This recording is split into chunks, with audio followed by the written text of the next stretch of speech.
Hello watchers! Kamusta na? Namiss nyo ba ako? Tara, samahan nyo naman ako dito sa Herb and Beans Restaurant. Matatagpuan nga pala ito sa National Highway, Pila, Laguna. Ang sabi kasi nila dito, sikat daw tong restaurant at maraming kumakain dito. Tara, samahan nyo ko. Ito pala yung mga menu nila. Napaka-affordable at ang dami mong pagpipilian. Maganda rin pala ito sa mga group customers. Meron din silang mga pastries. Bagong-bago yung mga pagbe-bake nila. Tara, itour naman natin yung location nila. Kung ano yung ambience na mako-comment nyo.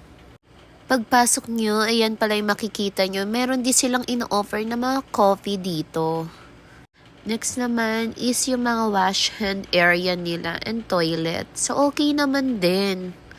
Umiikot-ikot ako habang nire-ready yung food namin. Bali, ito nga pala yung order ko, hickory pork chop. So, ayan yung inclusions niya. Then, sa mga kasama ko naman, puro beef tapa sila. Overall, masarap naman at maganda yung preparation. Ayan, nag-i-start na rin pala yung mga customers, nagdadamihan na. Quality at lasa ng food, siguro 7 out of 10 yung marirate ko sa in-order ko. So hanggang dito na lang. Paalam. Maraming salamat.